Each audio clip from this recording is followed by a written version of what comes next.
Hello everyone, this is part 20 of What If Naruto Had a Secret, and I hope you guys enjoy this video and to like, to subscribe, to share, and check out the playlist, to see more comment down below. Now let's start the intro. They call me a god. They call me a god.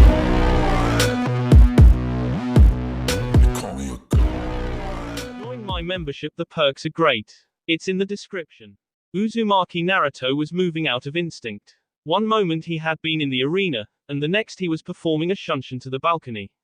Reaching the railing a split second later, his eyes adjusted to the sudden change in the world.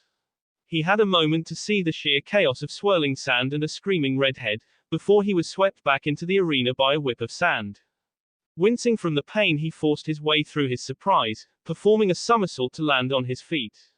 The sound of an explosion followed this, and he grunted, springing upward with a burst of chakra. Grasping the railing, he yanked himself up and over, landing in a half-crouch, weapon in hand. Instincts honed from training with Anko and his combat experience focused immediately on several key things. Sand covered everything including a mangled corpse, there was a massive hole in the back of the small balcony leading into the village, and most of the examinis were either sprawled on the ground unconscious or absent. Spotting Ino, Naruto rushed to her side, other concerns forgotten beneath the need to make sure she was okay. Naruto muttered, frantically checked for a pulse, a half-second before he felt someone moving behind him and twisted, kunai poised to strike. Whoa, the girl said, lifting her hands in a stalling gesture, a small trickle of B trailing along her face. Naruto flicked his eyes from hers to her forehead, then relaxed. Right, panda girl. Panda girl. Yeah, cause ya know. You look like a panda with those buns. Naruto said, before shifting his attention the white-eyed boy who was approaching from behind, supporting a battered-looking Lee. Tenten, Lee. What happened to fuzzy eyebrows? The same as occurred with Yamanaka, the white-eyed boy said blandly as he eased the green-clad boy into Tenten's care. Gaara, the sand ninja, was caught in an attack from behind. He lashed out in a blind rage, brutally killed one of the attackers and then crippled one of his teammates when they got in his way. Neji, I think he's going to be okay, Tenten said, looking up from her careful inspection of Lee's face. Or, at least as okay as he ever is. Naruto, however, tuned him out, turning back to Ino to check on her. His medical knowledge was embarrassingly simple. He could feel her heartbeat, could tell she wasn't coughing up B and that she was breathing. The others seemed to just be unconscious, Shino said, and Naruto looked around to find the boy unsteadily regaining his feet using the wall. How is she? Okay, Naruto said softly before climbing back to his feet. I think. I know, I'm not a medic or nothin'. Here, let me look, Tenten offered, and Naruto stumbled away as the older girl elbowed him aside. After a moment, she sighed, looking back up at them. She's fine. She took a nasty bump to the head, and I think her arm might have been hurt again.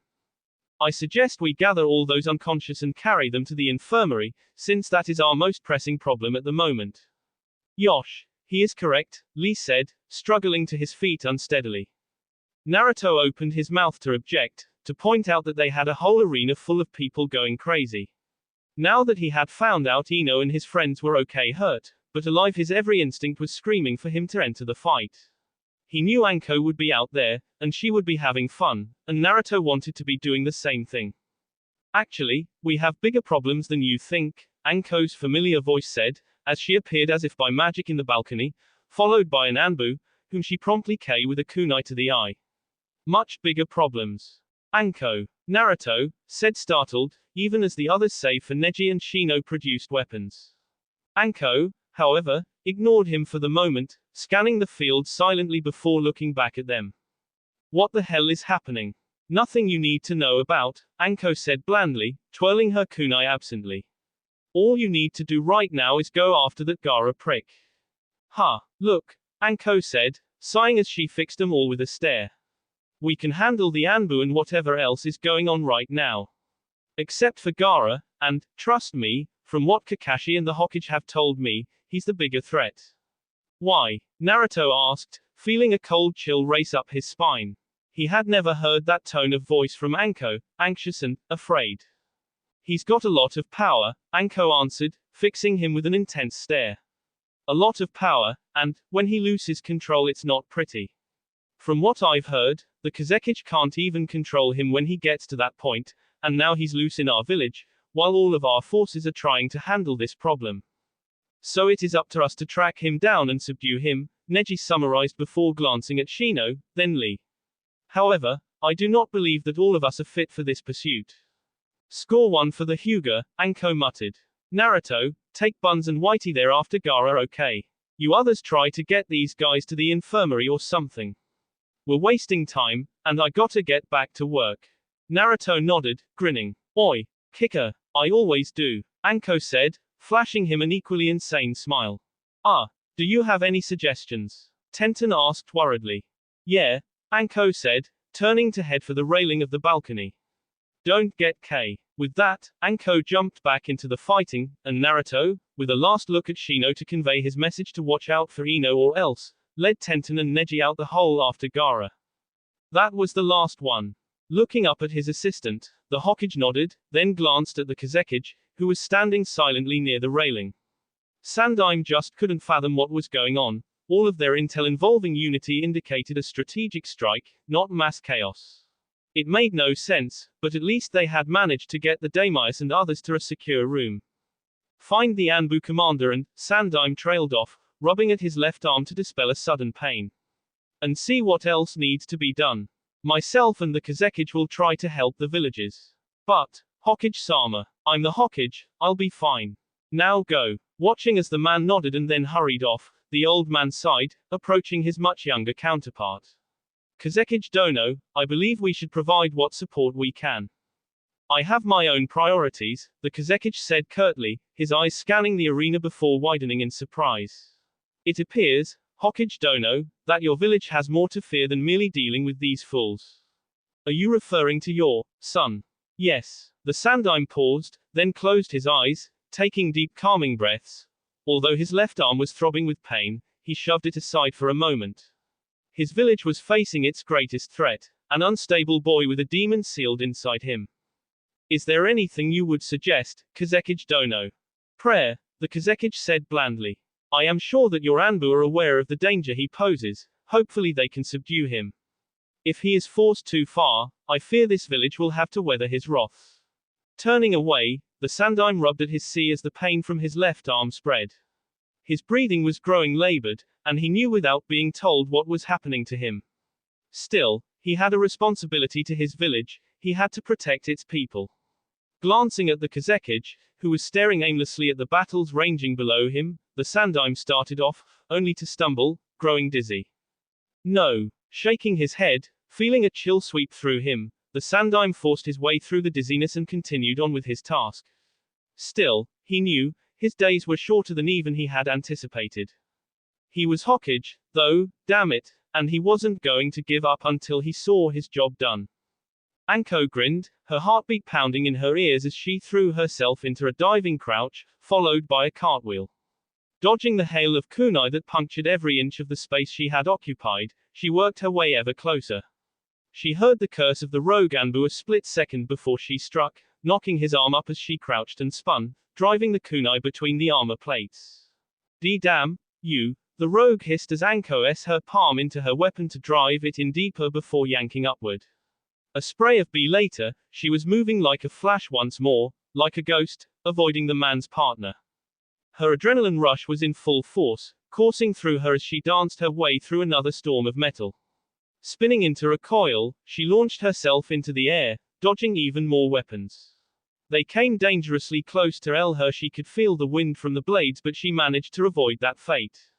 Coming down, she drove her foot into the man's mask, cracking it, then, with a pivot, she pushed off at an angle, a front kick into yet another rogue Anbu. He hit the arena wall, then stumbled forward once more, and Anko calmly drove her kunai into the hollow of his T. It was her precision as an A, making her movements smooth and silent. Grinning, she looked around, eyes flashing in excitement as she tried desperately to find something else to attack. She was back in her element, and she wanted to hold on to the moment for as long as she could. Spotting a familiar tuft of white hair a short distance away, about to be caught in a pincer movement, Anko shot her hand forward. Sinejushu. A second later, she grimaced as snakes erupted from her sleeve and hurtled across the space to entwine the ambusher. Yanking her arm, she jerked the man off his feet, then, twirling her arm and the man overhead, she sent him crashing into another group of rogue Anbu. Grinning in satisfaction, Anko joined Kakashi as he finished his other opponent.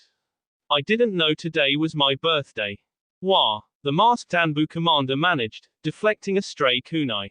Well, all this, I thought I'd have to get my jollies just watching Naruto kick that Sasuke. Anko chortled, deflecting yet another stray weapon. Quote. You never change, a new voice said, shortly before the owner appeared with the fall of a rogue who had been approaching from behind. Obiki, Anko said happily, staring up at the scarred man. Anko, the interrogation expert returned with a small smile before looking at Kakashi. I just got word that we've settled most of the outer areas. Good, Kakashi said, scanning the immediate area. Anko herself frowned, her mind turning toward a nagging feeling she had. Something that she had been avoiding thinking about ever since the battle had started. Something that was only growing in strength as she watched the skirmish between Unity and the Anbu.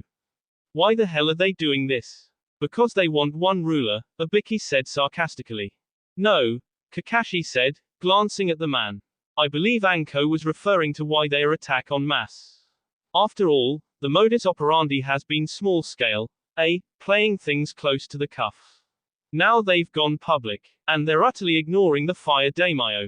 Yeah, Anko said, shaking her head as she tried to think about what they were attempting to gain. She could see nothing and then, remembering that she had sent Naruto after Gaara, she felt a knot of concern settle in her stomach. You better send a few people after Naruto. Why? Kakashi asked, glancing at her. Gaara, Obiki said simply, glancing between the two. He was attacked and went after his attacker into the village. When I arrived, most of the examinees were out cold. So you sent Naruto after him, Kakashi summarized almost blandly. Did you send anyone else? Yeah, the Hyuga and that girl with all the weapons. Well, that would be a solid team, Obiki said with a smirk. A boy capable of holding his own against Orochimaru for a few minutes, a genius that can track and a weapons expert. True, Kakashi admitted before sighing. Well, they'll still need help, Anko said with a scowl. I wouldn't worry. Sasuke is on his way to Itachi to deliver a message to find Gaara. Kakashi explained, his eye curving upward happily. Best case, Sasuke's after delivering the message, and Itachi arrives so they get the backup needed. Worst case, that little jutsu thief gets K before he delivers the message, forcing Naruto and his team to handle it alone. Anko teased. Is the copycat Kakashi upset that someone stole his special jutsu?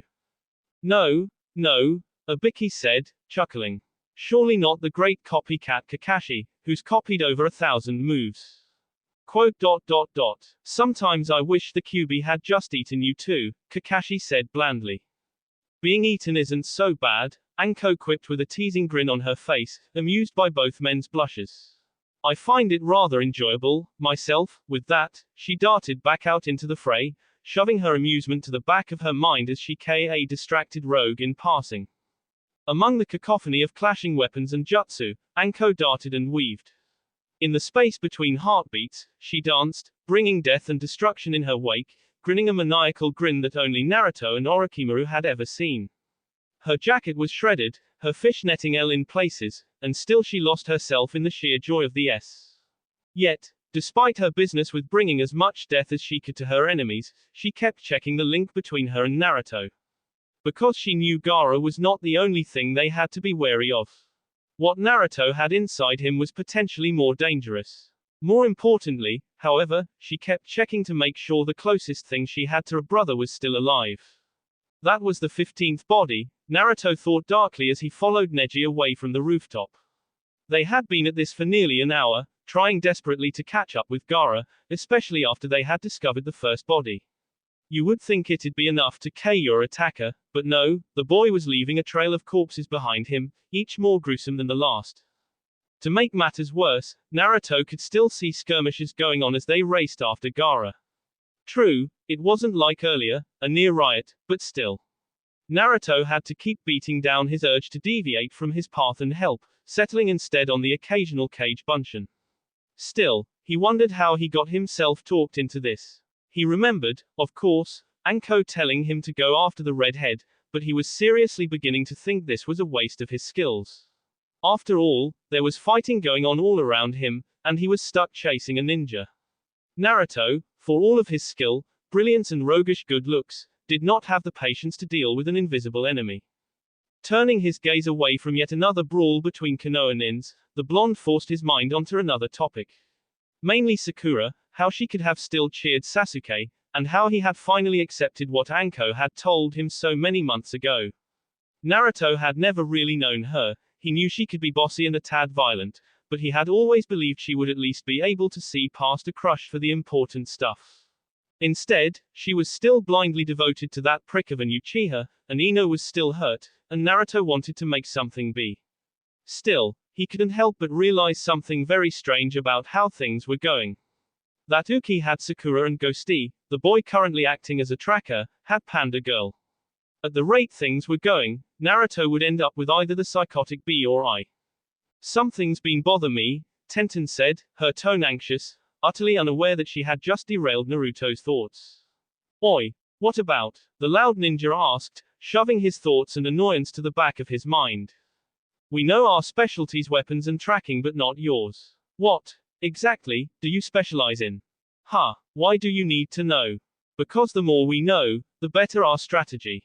Neji said, attention never wavering from straight ahead. Naruto blinked, then stared at her curiously before shrugging. He had never stopped to think about what exactly he specialized in. Not taijutsu, that was for sure. Ninjutsu. Well, he was strong at that, but that didn't feel right. Thinking about it, he frowned ever so slightly, wondering if there was some clue he had overlooked. Well, Naruto stopped and scowled, remembering that Ino had taken after Hayate, and that Lee had claimed that, without someone named Guy, he would be nothing. If you specialized in whatever your sensei specialized in. Naruto looked back over his skills. Well, it didn't feel entirely right, but it was close. I specialize in A. What? Tenten said softly, eyes wide. Considering what I have seen, Neji said seriously without turning his head, you have the skills to support such a specialization. However, I believe it would be more accurate to say you specialize in combat and tactics. Whatever, Naruto said. He hadn't spent a lot of time around the white-eyed boy, but Neji irritated him. He always spoke as if he knew everything. He couldn't imagine how this prick and Hinata from the academy could be related. Still, at least he wasn't as big as Sasuke. So, Naruto-kun, Tenten said, taking over the conversation once more. Who exactly was your sensei? Plus, I've never heard of a family or clan with your name. Naruto almost told her that it wasn't his real family name, that he was really a Namikaze, but that wasn't right. Whatever he felt for his dad, the man had erased that name for several good reasons. I'm an orphan. Oh, Tenten mumbled, looking away slightly. Well, what about your sensei? I mean, I know that the Uchiha and his team had Yuhi Kurenai, and we've got Maito Guy.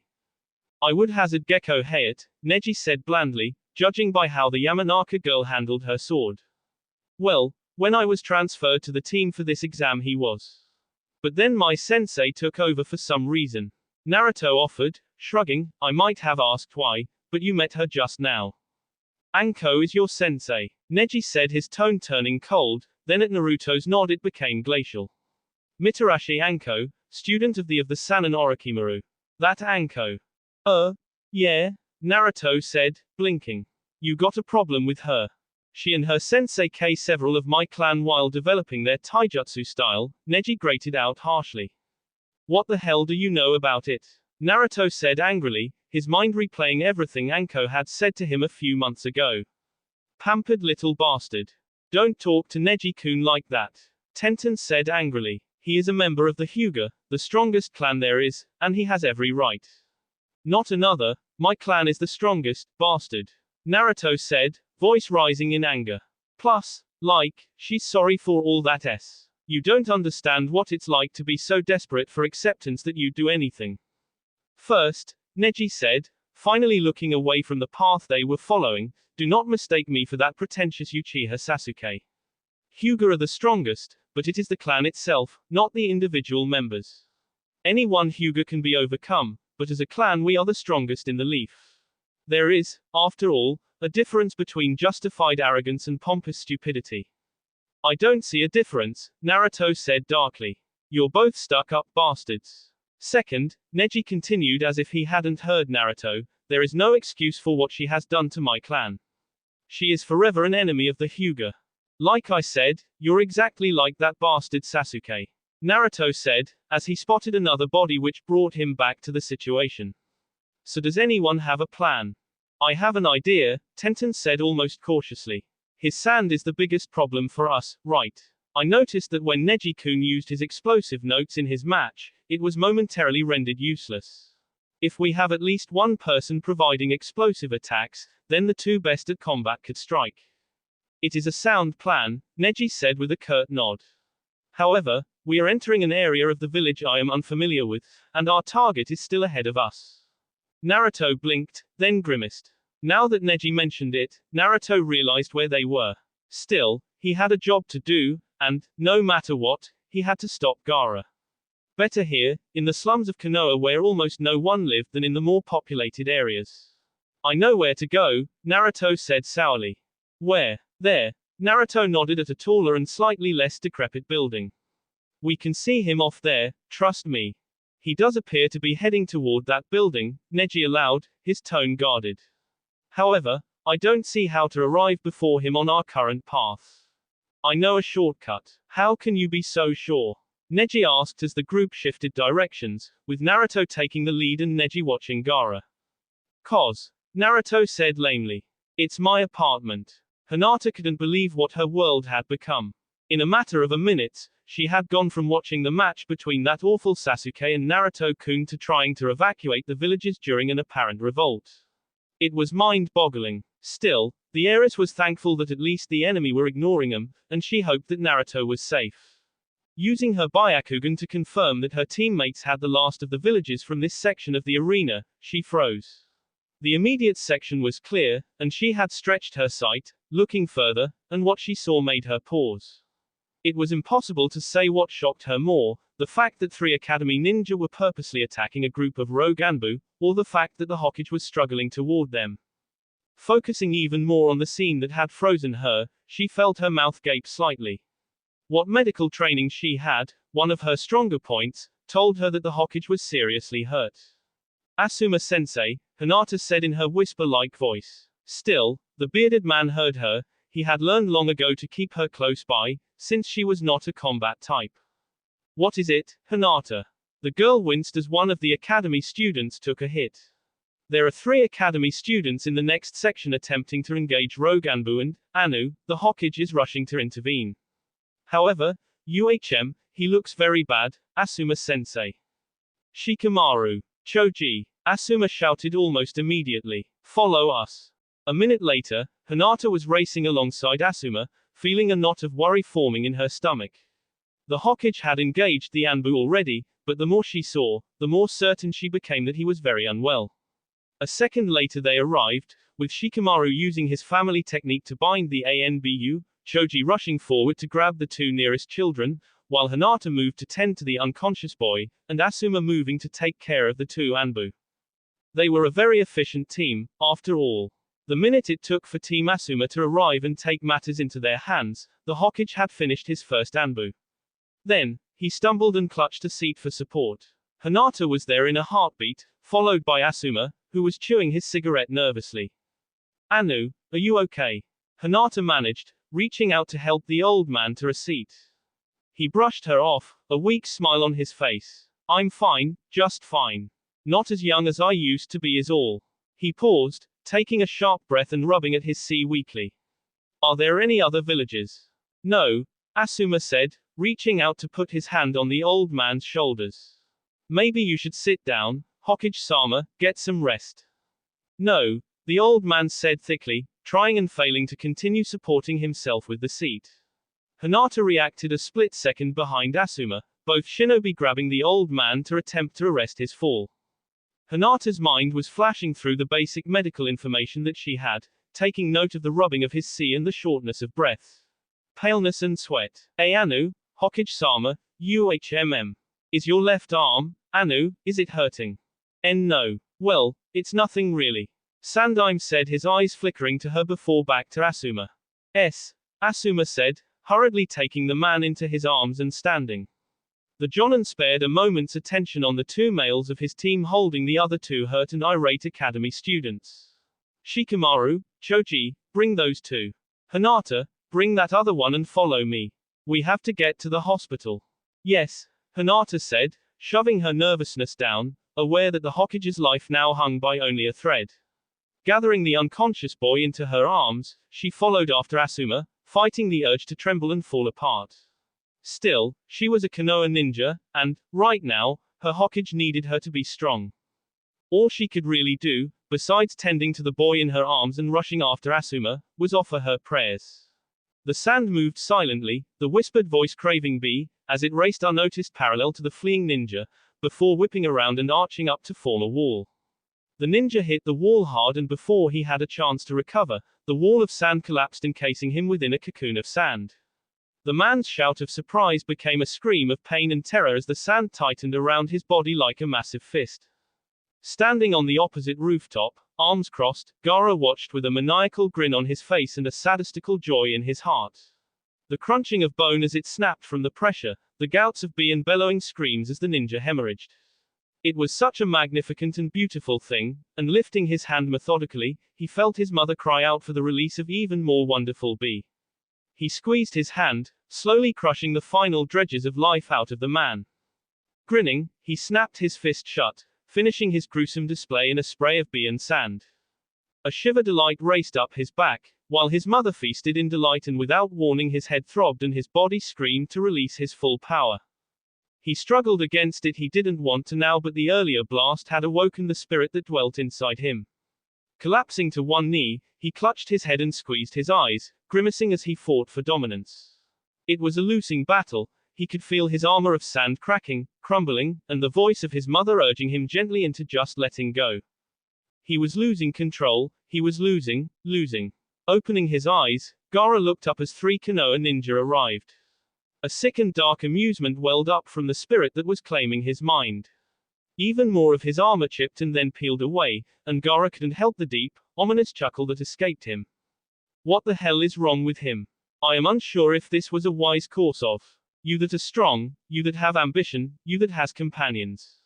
Once I have destroyed all of that, only then can I feel it, can I be alive. Gaara managed through AS desire for death and destruction. With a silent roar, his mind shattered, and the sand consumed his arm, wrapping and twisting around it, shaping half of him into a blue-veined monster. Come, let me feel it. Scatter, the white-eyed boy said. A split second later, as Gaara lunged, his deformed hand whistled through the air to destroy a part of the roof and capture the brown-haired female. Gaara paused, drooling with anticipation as he gazed around in a mad delirium. Are you afraid of me? Afraid of my existence? Like hell, one of his toys shouted before the female in Gaara's grasp exploded. Gyar! Gaara screamed, his monstrous arm torn apart from the blast until a dark humor welled up from inside him, and he began laughing while his arm began to reform. I see, so that was it. What the hell? Another brown-haired female said, freezing in surprise. Gaara homed in on it immediately, and his arm shot forward, extending as it went, absorbing the weapons it encountered. A moment later, he felt the heavy thunk of meat as his sand impacted against her. Roaring, he squeezed, earning a scream of pain. I want more. Gaara screamed at the sky and the gods themselves. He was rewarded as a several rapid chakra-enhanced palm heels struck him, followed by kicks, a leg sweep, and an explosive note attached to his arm to free the girl. Reeling, Gaara stumbled from the blows and explosion before falling through a weakened section of the roof. Even as he fell, Gaara began to tremble in anticipation of seeing even more B. Naruto couldn't help but wince as he watched Neji tear into the deformed Gaara. Those blows had to have hurt, monster or not. The look on Neji's face alone had been enough to convince Naruto never to hurt Panda Girl. Still, he was a ninja, and, for the moment, these were his teammates, so at the last minute, realizing that Gaara would pull Tenten down with him through the roof, Naruto had darted forward and used one of his few exploding notes to blast the sand arm and free her. No sooner had he caught her and landed than Neji was there and already taking over. Moving away, Eyeing the hole where Gaara had fallen, Naruto waited. Uzumaki-san, Neji said after a moment studying the prone girl's body, Tenten needs medical attention immediately. I don't think we can, Naruto began, turning to look at the boy and then paused. Admittedly, emotions were not easy to read for him, especially in this Neji guy, but Naruto could see something. Naruto knew it was different from what the boy normally displayed. He wasn't even sure what it was, but he knew. Is she okay? She's be internally. I think her ribs have been broken, Neji rattled off seriously, even as he climbed to his feet, cradling the limp body in a rather heartbreaking fashion. There's an Anbu heading toward us, however, they are several minutes away. Okay, Naruto said. Teammates kept each other alive, after all. We'll head for them, then come bar. Whatever else he was going to say was see off as he was knocked off his feet, as the section of roof behind him exploded, allowing the twisted form of Gaara to reappear. Naruto recovered first, in time to see Gaara lunging for a stunned Neji and an unconscious Tenten.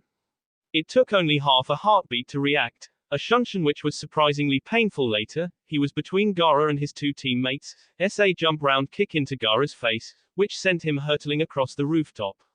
Landing in a heap, breathing heavily, he glanced at Neji and Tenten. The boy seemed to have recovered and was scooping Tenten up. Uzumaki-san, we should retreat. Naruto shook his head, watching as Gaara regained his own footing. You go, take her and get some help. I'll keep Sandy here busy. I am not sure this is a wise plan, Neji countered, even as Naruto created Cage Bunshin and had them charge Gaara. Turning, Naruto fixed him with a stare, the sort of stare that would do Anko proud. Oi, I got this. You go, get her help, and then get me some. Azu, go. Neji nodded once and then took off. Naruto had a moment to consider what he had just done and then, using a blade of wind, managed to deflect a blast of sand. His body, however, seemed to be more exhausted than he first thought and, without warning, Naruto wavered before collapsing to one knee.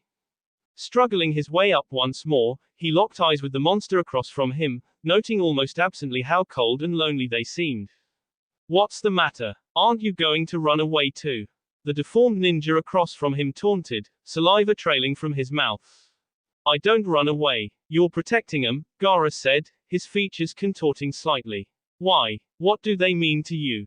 Why are you protecting them? Because, Naruto said, creating even more Cage Bunshin and realizing once more just how low on chakra he was. I'm the only one that can. So stop now, or I'll kick your Let me prove my existence. Naruto charged without a second thought, his clones following his lead. He doubted he could produce another shunshin, so he settled instead for the tried and true method of channeling chakra into his legs. The distance between him and Gaara shrank, and Naruto pulled his arm back, kunai in hand ready to strike, mirrored by his clones. Then, his world exploded as that tail of sand whipped around and into him. His sea felt like it was caving in, his head hammered with a throb of pain. Then, he painfully into the roof and rolled away, clutching at his sea. Coming to a stop, he winced as he into the edge of the roof, wishing he had thought that through better. Forcing his pain aside, he had felt worse under Anko, not by much, but still, Naruto pushed his way back to his hands and knees. Fine, no taijutsu. Is that all you have? Glaring at the hulking creature, Naruto decided it was time for the big guns. Gathering as much chakra as he dared, the blonde lunged to his feet while forming the Tora seal.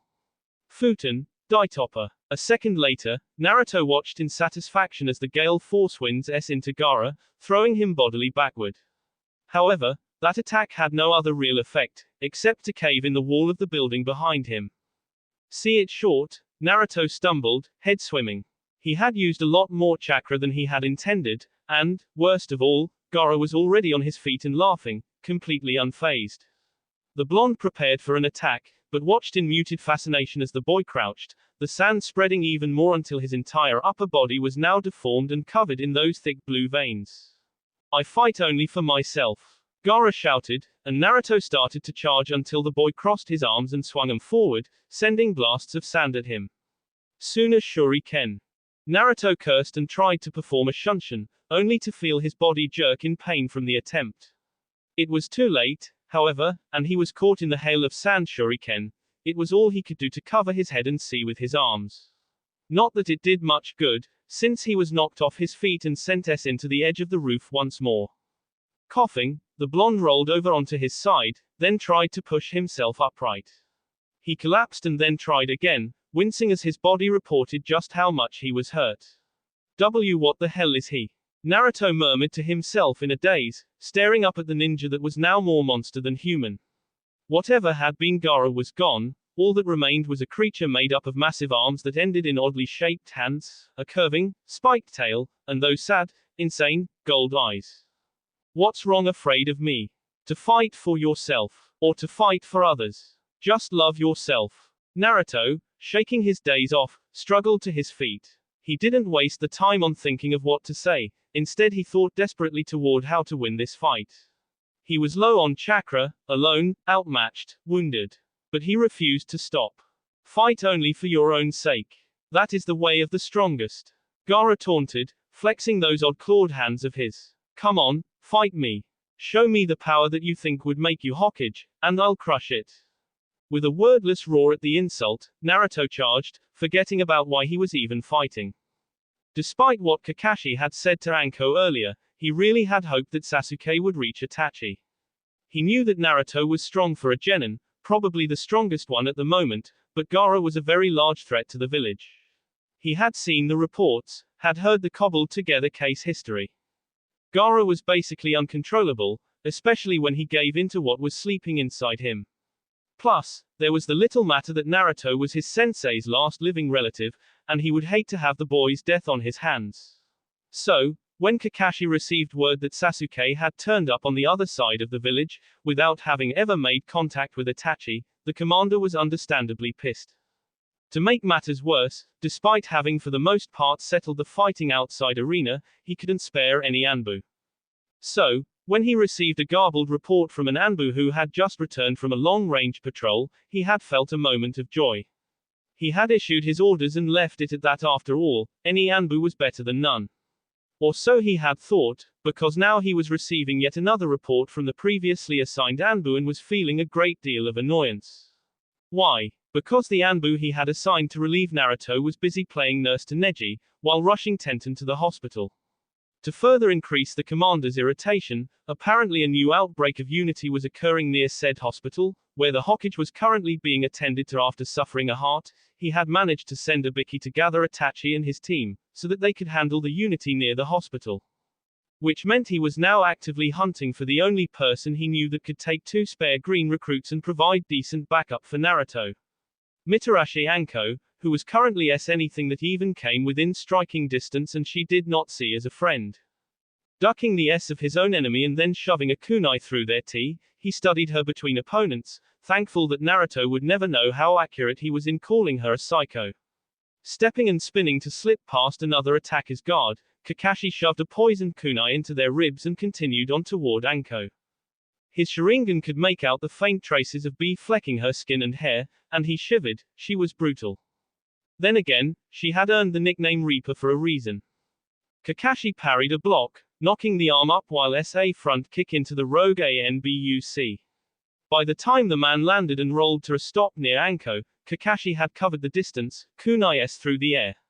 The rogue tried to regain his feet and block at the same time, but missed, allowing Kakashi to drive the blade into his collar, then, spinning, jam it between the armor plates of another.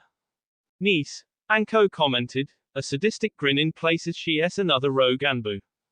Thanks, Kakashi said wearily, glancing around at the arena. He winced, knowing each name and face of the that were littering the area. I need you.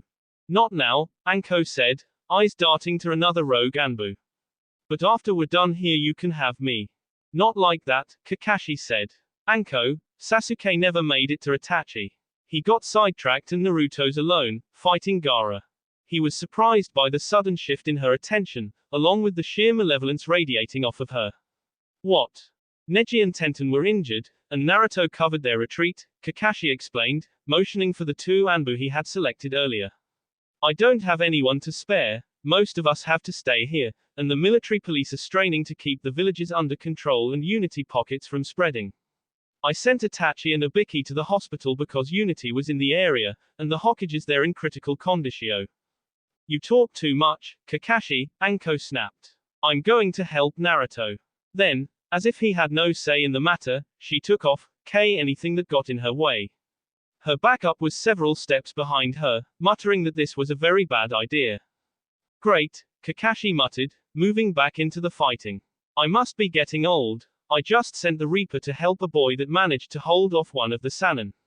Gaara's going to be a random rogue, he sighed. I'm going to be blamed for the death of Akage's son. Ducking, he yet another Unity member. Quote. Kami, if Anko wasn't great in bed and a new Ica was due out in another month, I'd have nothing to live for. Why? Gaara inhaled deeply, his monstrous sea expanding before he belched forth an overwhelming gust of wind to turn back the pathetic attack. The Kage Bunshin, who had all been attempting to use the Kase no Yaiba, were decimated by the combined power, and the real Naruto suffered the brunt of the remaining force. It should have been over, the blonde should have been begging or trying to flee. Instead, he was struggling to stand again, dripping from his mouth.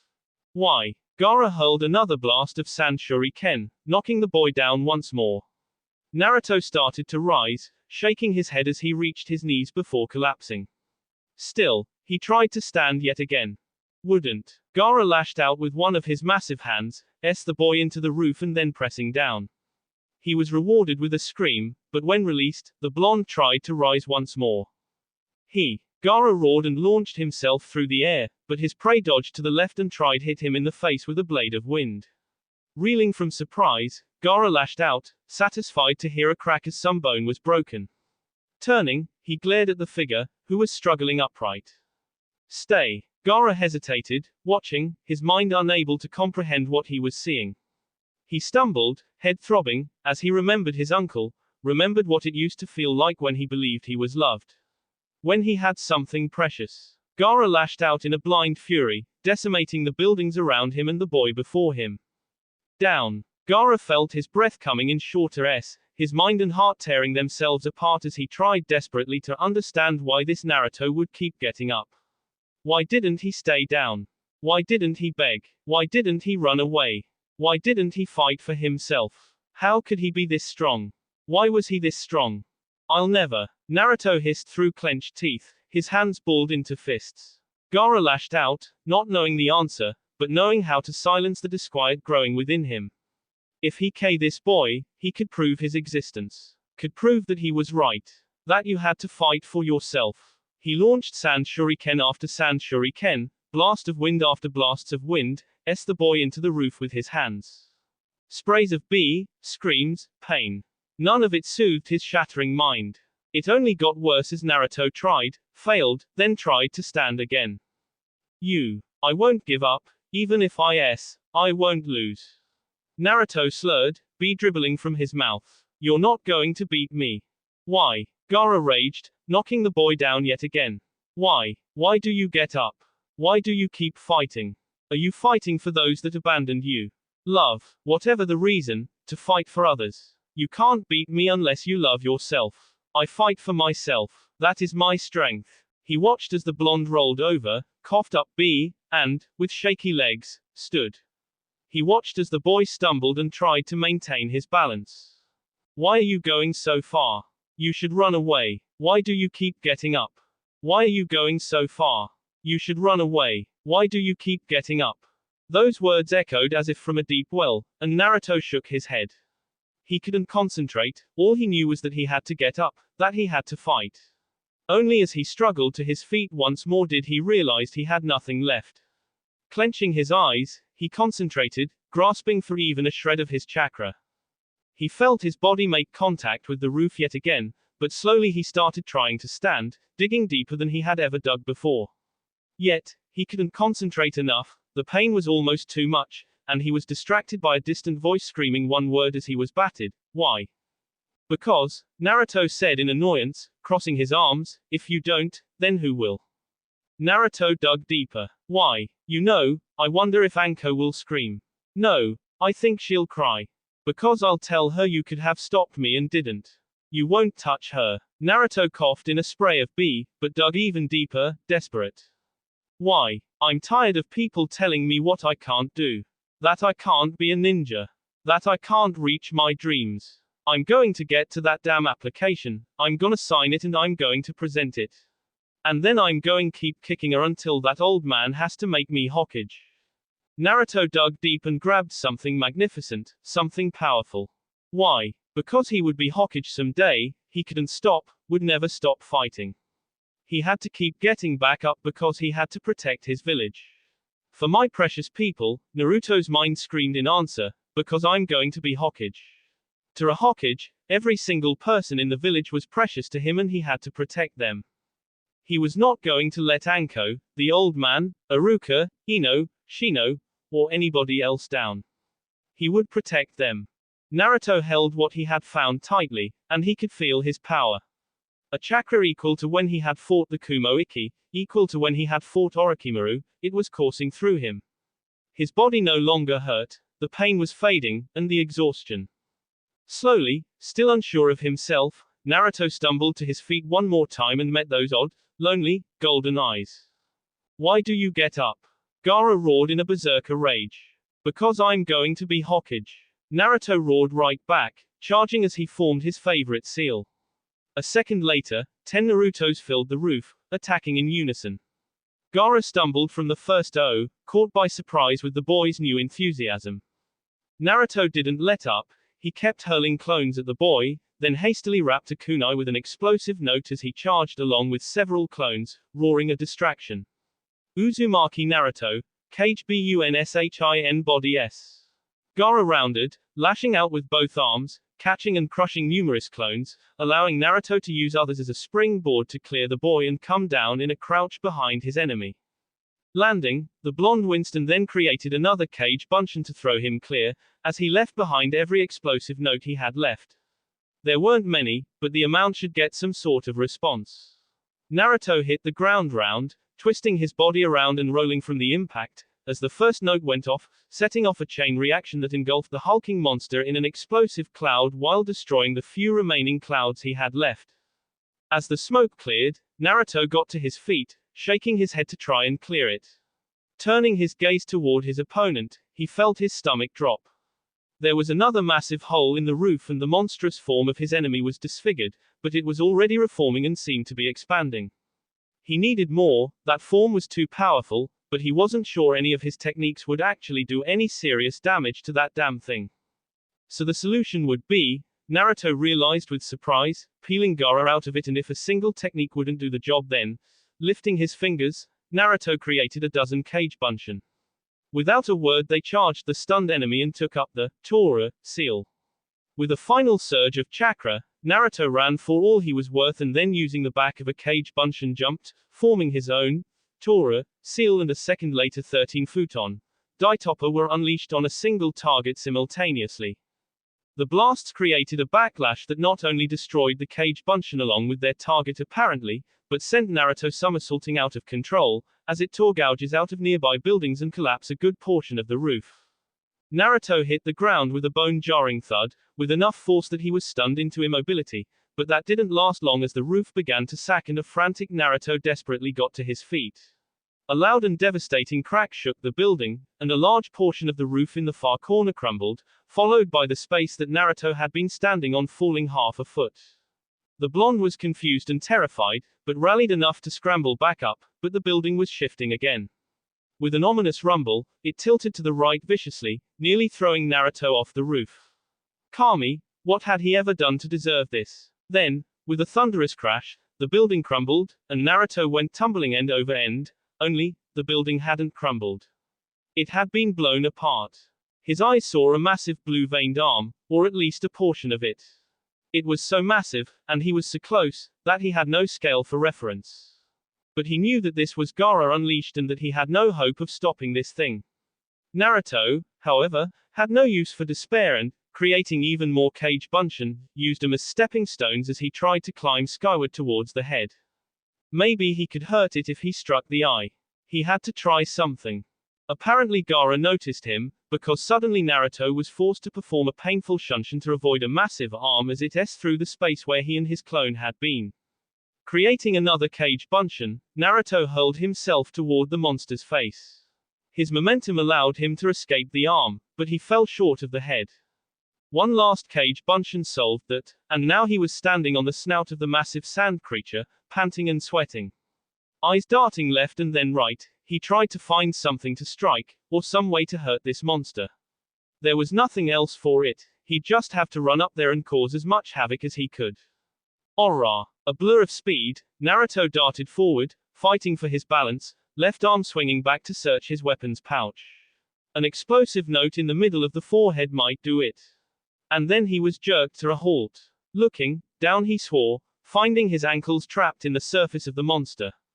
Looking up once more, sensing more than knowing, he witnessed Gaara's upper torso sliding to the surface to face him. The red head hung forward limply, eyes rolled back into his head, and only the most ominous gaze on his face.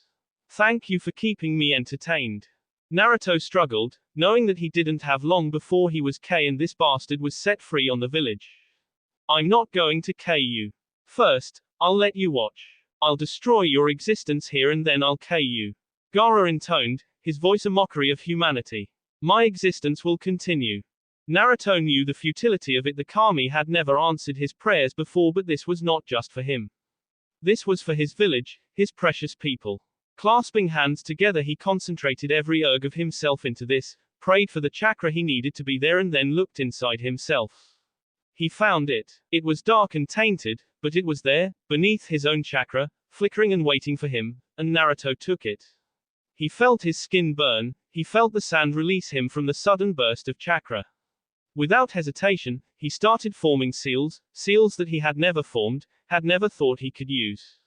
He only had one shot at this. With a sudden movement, he was off, a shunshin so fast that even a Sharingan would be unable to follow, a burst of power strong enough to shatter the remaining windows in the ruins. One shot, that was all he had. Naruto knew it instinctively, the way others knew how to breathe. This was his only chance to use the seal that perverted sage had taught him.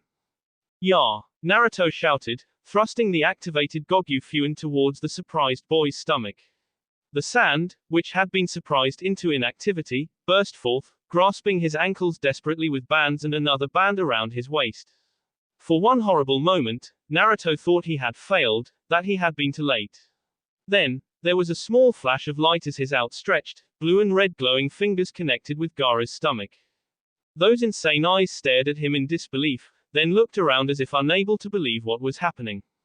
It took Naruto a moment to realize the truth, but the monstrous form that Gaara had created out of the sand was crumbling. Cracks were spreading like wildfire, and then, suddenly, it was gone. All that existed was air, loose sand, and two boys falling to the ground. Naruto hit the ground like a ton of bricks. It felt as if every bone in his body had been broken. He could hear people moving in, but he knew he couldn't stop yet. He had to make sure Gaara was down, that he couldn't hurt anyone else. Pushing himself to his hands and knees despite the blinding pain in his ribs, arms, and legs, he paused, desperately breathing through his pain. Not yet, gotta get up. With one massive heave, Naruto forced himself upright, stumbling from the momentum, but managed to keep his balance. Wrapping one arm protectively around his torso, his vision red and swimming, he stared at the prone form of Gaara. He couldn't tell if the boy was or just unconscious, but he had to do something. It took all of his willpower, but the blonde managed to put one foot in front of the other. It was so hard, but he struggled his way toward the boy before he toppled forward. Thankfully, he didn't hit the ground. Instead, he was caught and eased onto his back. You can stop now. You won, Anko said firmly, but with a definite hint of pride. I won? Naruto asked, staring at Anko. Yeah. Anko flashed him a grin.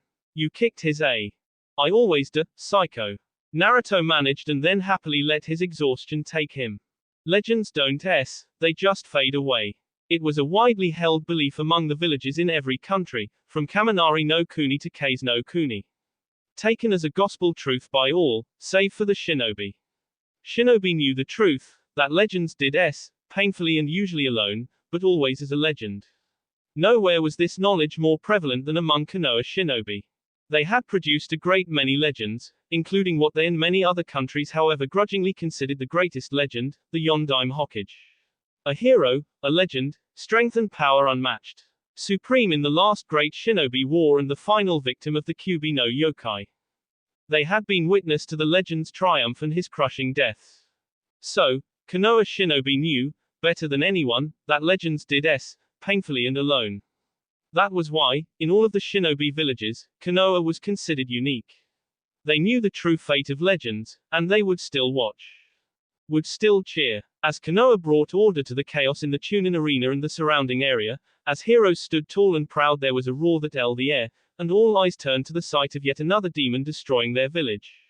Fear had gripped the hearts of many. Panic and terror. Old, forgotten memory wounds, from the Kyuubi's attack were open as they beheld the monstrosity. Who did they have to stand against it? The Anbu were exhausted, fighting against a rebellious faction of their own organization. The military police were stretched thin. The forces on the walls were too far away to stop it, if they even could. The Hokage, rumor whispered, was critically ill. It was then that everything was eclipsed. Nobody knew who it was, not at that moment, but they saw what appeared to be a blonde boy fighting against that thing, and everyone stopped breathing to watch. Was it a savior, or just a preview of their own inevitable deaths? Cries rang out as the boy was bashed and battered, and yet he kept coming back. He was not stopping, and when, with a flash of light, the boy finally struck, and the monster began to crumble. They knew, and they cheered. For the younger shinobi, who did not understand the truth about legends, there was nothing sad. They celebrated in their innocence. Villages cheered happily, calling out to the nameless savior. It was the elder shinobi, the daimyos, the villagers who had been samurai or had been around long enough, that offered the most respectful forms of praise. Each offered a sad, knowing smile. A new legend was coming. They would watch, of course, but for them any joy they found in this would always be bittersweet.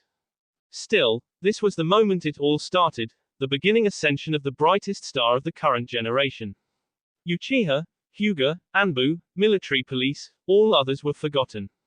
All that mattered was this moment, when a boy defined his beginning as a legend. The battle would be whispered throughout the world, it would be embellished as time went on, and things would be forgotten, but a legend would still be defined. Most importantly, however, Konoha would begin to believe that perhaps, just perhaps, they were witnessing the creation of the next Hokage. The moment Uzumaki Naruto defined himself, he set himself on the bitterly painful path that all legends followed. That will be all for this video. Be sure to like, subscribe, share, and comment down below for more videos. Goodbye.